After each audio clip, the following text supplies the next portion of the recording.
देश के लिए कुर्बान। आज हम बात करेंगे भगत सिंह, जन्मजात शहीद।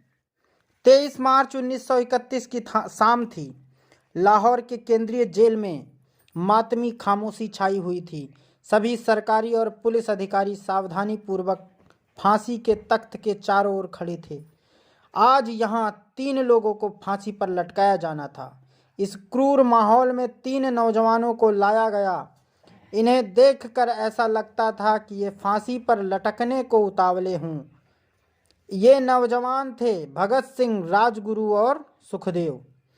ठीक 7:30 बजे जेल की डरा देने वाली घंटी बजी और तीनों युवक देशभक्ति के गीत गाते हुए फांसी घर की ओर चल पड़े।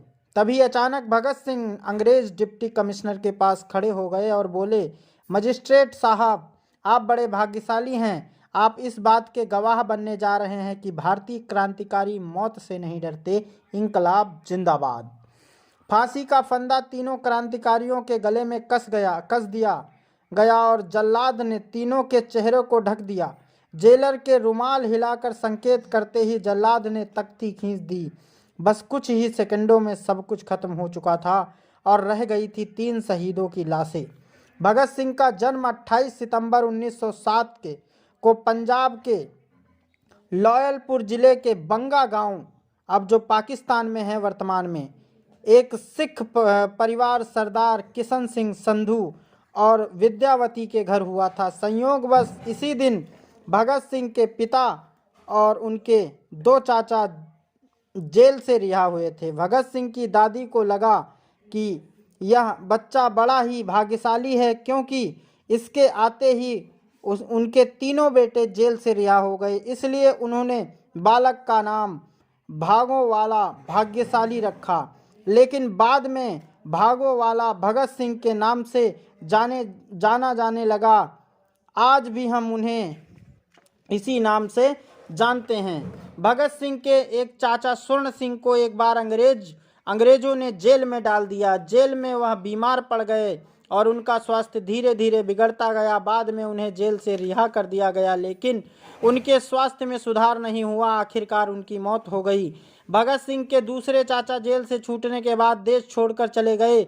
भगत सिंह की चाचियां अपने पतियों की याद में रोया करती थी। इसे देखकर भगत सिंह ने कहा करते थे, चाची आप रोइए मत, मैं जब बड़ा हो जाऊंगा तो अंग्रेजों को देश से खदेड़ दूंगा और अपने चाचा को वापस लाऊंगा। मैं अंग्रेजों से तब तक लड़ूंगा जब तक कि अपने चाचा को कष्ट देने वालों को खत्म नहीं कर देता। छोटे से बच्चे की इस बहादुरी भरी बातों को सुनकर रोती हुई औरतें अपना दुख भूल जाती थी। भगत सिंह जब 4th कक्षा में पढ़ते थे तो एक दिन उन्होंने अपने साथ पढ़ने वालों से पूछा कि तुम बड़े होकर क्या बनना चाहते हो। सभी बच्चों ने अलग अलग उत्तर दिया। किसी ने कहा कि डॉक्टर बनना चाहता है, किसी ने कहा सरकारी अधिकारी, तो किसी ने व्यापारी बनने की इच्छा जताई। लेकिन भगत सिंह ने कहा वह बड़े होकर भारत से अंग्रेजों को भगा देंगे। देशभक्ति का खून भगत सिंह की नसों में बचपन से ही दौड़ता था। भगत सिंह सिर्फ 12 वर्ष के थे जब अमृतसर में जलियांवाला बाग नरसंहार हुआ। यहाँ एक सभा में इकट्ठे हुए सैकड़ों लोगों पर जनरल डायर ने फायरिंग का आदेश दे दिया। अंग्रेज सिपाही देर तक निर्दोष लोगों पर गोलियां बरसाते रहे। वहां से बच निकलने का कोई रास्ता नहीं था। इस गोलीबारी में सैकड़ों लोग, जिनमें महिलाएं और बच्चे भी थे, मारे गए और हजारों लोग घायल हो गए। बालक भगत सिंह के दिमाग पर इस घटना का गहरा असर पड़ा और अगले दिन वह स्कूल से घर नहीं लौटे। सीधे जलियांवाला बाग पहुंचे और भगत सिंह ने निर्दोष देशवासियों के खून से सनी मिट्टी एक बोतल में भर ली। घर लौटकर उन्होंने उस मिट्टी को हाथ में ले फिरंगियों से बदला लेने की कसम खाई। भगत सिंह की शुरुआती पढ़ाई बंगा के प्राइमरी स्कूल में हुई।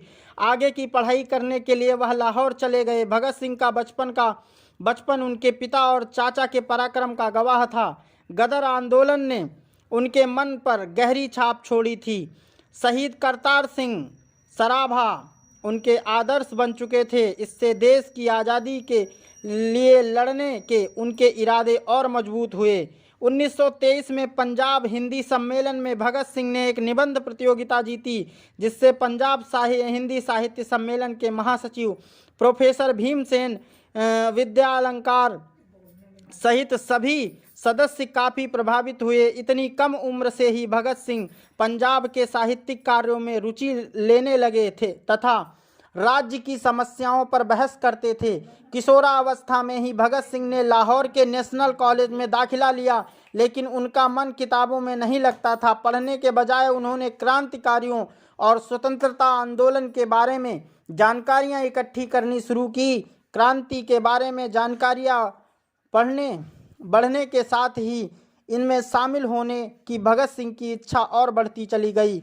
इन्होंने रिवोल्यूशनरी पार्टी ऑफ बंगाल से संपर्क साधना शुरू किया, जो उस समय क्रांति का मुख्य केंद्र था। इसके नेता सचिंद्र नाथ सन्याल थे। पार्टी की सदस्यता के लिए यह शर्त होती थी कि नेता द्वारा क्रांति से जुड़े कार्यों के लिए याद किए जाने पर उन्हें घर छोड़ने के लिए तैयार रहना होगा। भगत सिंह की दादी की इच्छा थी कि अब वह उनकी शादी करना चाहिए। इसके लिए उन्होंने लड़की भी देख ली थी, लेकिन शादी तय होने के दिन ही भगत सिंह घर छोड़कर चले गए।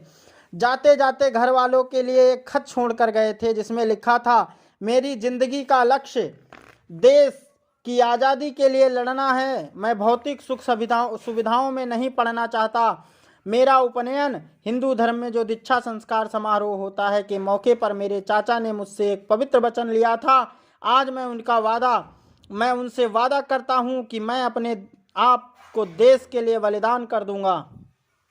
बाद में भगत सिंह कानपुर आ गए। वहां खर्चा चलाने के लिए वे अखबार बेचते थे। यहीं उन्होंने प्रसिद्ध क्रांतिकारी गणेश शंकर विद्यार्थी के बारे में पता चला। विद्यार्थी का अखबार प्रताप उस समय देश में आज़ादी के आंदोलन की आवाज़ माना जाता था। उन्होंने भगत सिंह को अपने प्रेस में नौकरी पर रख लिया। धीरे धीरे भगत सिंह बटुकेश्वर दत्त, चंद्रशेखर आज़ाद, राम प्रसाद बिस्मिल और अशफाक उल्लाह खां के संपर्क में आए। वह हिंदुस्तान के रिपब्लिकन एसोसिएशन में शामिल हो गए। बाद में इस संगठन को समाजवाद व धर्मनिरपेक्ष रूप देने के लिए भगत सिंह, चंद्रशेखर आज़ाद तथा अन्य सदस्यों ने इसका नाम बदलकर हिंदुस्तान सोशलिस्ट रिपब्लिकन एसोसिएशन कर दिया। 1926 में भगत सिंह, सुखदेव, भगवती चरण बोहरा और अन्य साथियों ने समाजवादी विचारधारा के प्रचार, ब्रिटिश हुकूमत के खिलाफ सीधी कार्रवाई की ज़रूरत को समझने और पार्टी के लिए युवकों की भर्ती करने के लिए नौजवान भारत सभा का गठन किया। 1920 में जब गांधी जी ने असहयोग आंदोलन शुरू किया तो भगत सिंह ने सिर्फ 13 साल की उम्र में इसमें बढ़ चढ़कर हिस्सा लिया था। उन्हें पूरी आशा थी कि गांधी जी एक दिन जरूर भारत को आज़ादी दिलाएंगे। 1922 में गोरखपुर जिले में चौरी चौरा में एक जुलूस का आयोजन किया गया था। इस दौरान आंदोलनकारियों ने पुलिस की बर्बरता का जवाब देने के लिए 22 पुलिसकर्मियों को एक थाने में बंद करके आग लगा दी थी।